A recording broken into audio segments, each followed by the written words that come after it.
nuns were shopping at a convenience store. As they passed by the beer cooler, one nun said to the other, "Wouldn't a nice cool beer or two taste wonderful on a hot summer evening?" The second nun answered, "Indeed it would, sister, but I would not feel comfortable buying beer, since I am certain it would cause a scene at the checkout stand." "I can handle that without a problem," the first nun replied, and she picked up a six-pack and headed for the checkout. The cashier had a surprised look on his face when the two nuns arrived with a six-pack of beer. "We use beer for washing our hair," the first nun said. "Back at the nunnery, we call it Catholic Shampoo." Without blinking an eye, the cashier reached under the counter, pulled out a package of pretzel sticks, and placed them in the bag with the beer. He then looked the nun straight in the eye, smiled, and said, "The curlers are on the house." One Sunday morning in December, the pastor slowly made his way to the rural church in the middle of a blizzard, arriving with just 5 minutes to spare. He walked in, turned on the lights, and looked around. No one else was there. As he was about to turn everything off and go back home, an old farmer walked in covered in snow. The pastor said, "Oh, hello, Joe. Looks like nobody else could make it. I guess we won't have a service today." The old farmer looked at him for a few seconds and said, "Well, Reverend, I know I am just an old farmer, but I can tell you this. If I take a load of hay out to the field to feed my cattle and only one cow shows up, I still feed it." The pastor, embarrassed, said, "Of course, you are right. I will go get ready." So the pastor started the service and, being inspired by the farmer's faith and dedication, preached fervently for a full 2 hours. When the service was over, the pastor went over to the farmer and said, "So, Joe, I hope you enjoyed today's sermon." The old farmer looked at him, shook his head, and said, "Reverend, if I go out to feed the cattle and only one cow shows up, I still feed it. But I sure don't give it the whole blooming load." 3 old men are reminiscing in a nursing home. They start complaining about their biggest regrets on getting old. The first old man said, "I'd give anything to take a good pee like I did when I was young. Every morning I get up, it takes me 5 minutes to take a pee, and then it's only a small dribble." The second old man said, "I'd give anything to take a good dump like I did when I was young. Every morning I sit on the throne and strain until I can finally get a little something out."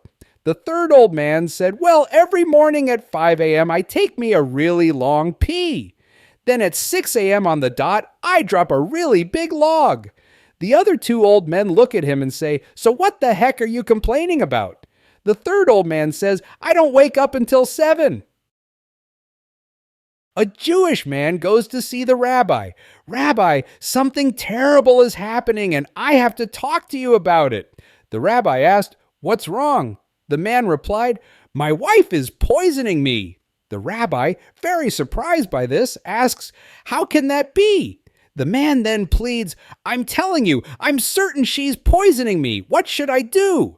The rabbi then offers, "Tell you what, let me talk to her. I'll see what I can find out, and I'll let you know." A week later, the rabbi calls the man and says, "Well, I spoke to your wife. I spoke to her on the phone for 3 hours. You want my advice?" The man anxiously says, "Yes, take the poison," says the rabbi.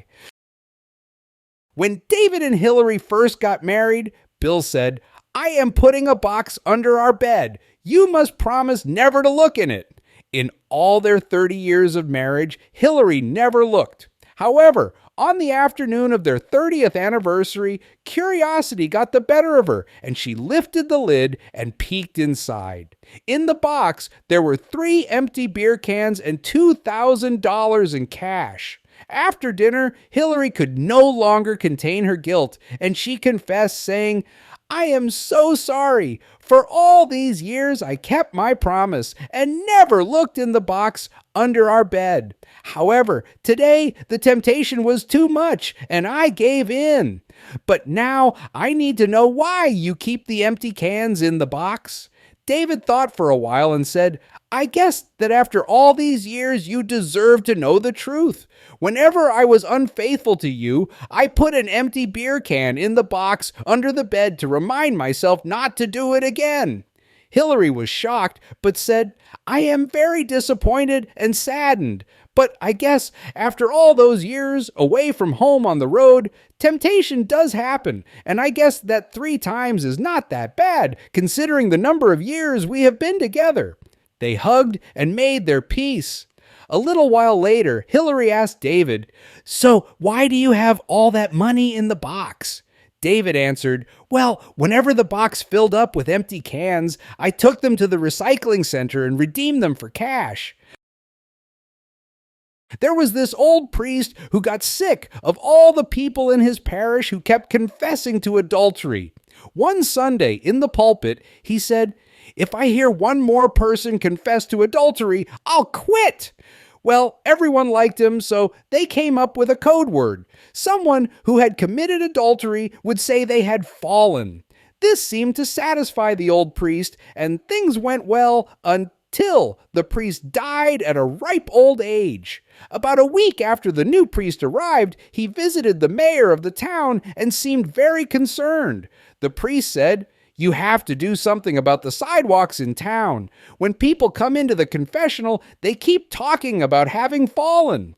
The mayor started to laugh, realizing that no one had told the new priest about the code word. Before the mayor could explain, the priest shook an accusing finger at the mayor and said, I don't know what you're laughing about. Your wife fell 3 times this week. Father O'Malley, the new priest, is nervous about hearing confessions, so he asks the older priest to sit in on his sessions. The new priest hears a couple of confessions. Then the old priest asks him to step out of the confessional for a few suggestions. The old priest suggests, cross your arms over your chest and rub your chin with one hand. The new priest tries this. The old priest suggests, try saying things like, I see, yes, go on, I understand, and how did you feel about that? The new priest says those things. The old priest says, now don't you think that's a little better than slapping your knee and saying, no shit, what happened next? And the cat dies of natural causes and goes to heaven, where he meets the Lord.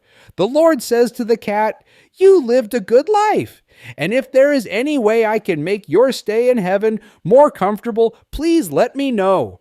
The cat thinks for a moment and says, Lord, all my life I have lived with a poor family and had to sleep on a hard wooden floor.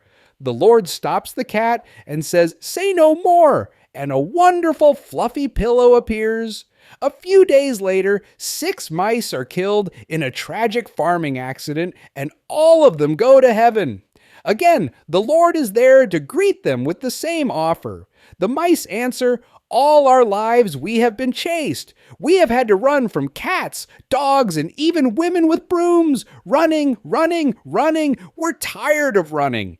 Do you think we could have roller skates so that we don't have to run anymore? The Lord says, say no more, and fits each mouse with beautiful new roller skates. About a week later, the Lord stops by to see the cat and finds him snoozing on the pillow. The Lord gently wakes the cat and asks him, how are things since you got here? The cat stretches and yawns, then replies, it is wonderful here, better than I could have ever expected, and those meals on wheels you've been sending by are the best.